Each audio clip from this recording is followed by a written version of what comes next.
హిందువుల దాడి మామూలుగా లేదు మామ. నాన్ వేసిన వాడి మీద దెబ్బకి 1.8 మిలియన్ ఫాలోవర్స్ ఉండేటోళ్ళు 1.7కి వచ్చేసారు. మామూలు సపోర్ట్ ఇవ్వలేదు మీరు. ఇంకా వీడు సింపతి గెయిన్ చేయడానికి ట్రై చేస్తాడు. నేను అమ్మాయిల తరపున మాట్లాడతాను, అమ్మాయిలందరూ నాకు సపోర్ట్ చేయండి అనుకుంటా మాట్లాడతాడు. అమ్మాయిలు మీరు కూడా అర్థం చేసుకోండి, 14 ఇయర్స్ అమ్మాయి దగ్గరికి డబ్బులు ఇచ్చి పోయినోడు వీడు మీ తరపున జెన్యున్ గా మాట్లాడతానంటే మీరు ఎట్లా నమ్ముతారు? వానికి మాత్రం అస్సలు సపోర్ట్ చేయకండి. ఇంకా వీడు ఏమంటాడంటే హిందువులు దాన్ని రేప్ చేసిర్రు, హిందువులు దీన్ని రేప్ చేసిర్రు అనుకుంటా మాట్లాడతాడు. రేప్ చేసిన వాళ్ళలో హిందువులు ఉన్నారు, క్రిస్టియన్స్ ఉన్నారు, అందరు ఉన్నారు. కానీ వీడు ఒక హిందువులనే పాయింట్అవుట్ చేసుకుంటా మాట్లాడతాడు. వీడు ఏమన్నాడో వినండి ఒకసారి. వస్తే కన్నా బయట నేను ఉండడమే శ్రీరామ రక్ష దేశానికి. నేను బయట నుండి అన్ని సాధిస్తాను. చూడు, బయట నుండే సాధిస్తాను. రాను ఇండియా తల కిందులుగా తపస్సు చేసి ఒక్క రాబని చెప్పి ఇండియా రావడానికి. పొల్యూషన్ అన్ని పొల్యూషన్ దరిద్రం.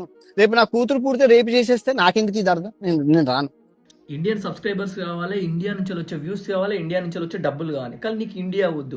ఇంకా వీడిని మనం సపోర్ట్ చేయాలనుకుంటే మనంత పిచ్చనా కొడుకులు ఇంకోళ్ళు ఎవరు ఉండరు. వీడి ఫ్యాన్స్ ఇప్పటికైనా నిద్రలేసి వీడిని అన్ఫాలో కొట్టండి. సబ్స్క్రైబర్స్ తలుచుకుంటే ఎంత పైన ఉన్నా కానీ తీసుకొచ్చి కింద పడేసి కాళ్ళ కింద వేసి తొక్కేయగలం అని వీనికి అర్థమయ్యేటట్టు చేద్దాం. మన పురాణాల గురించి తప్పుగా మాట్లాడి తప్పుడు ప్రచారం చేస్తే బతుకెంత దిగజారిపోతుందో అని వీడిని ఎగ్జాంపుల్ గా సెట్ చేద్దాం.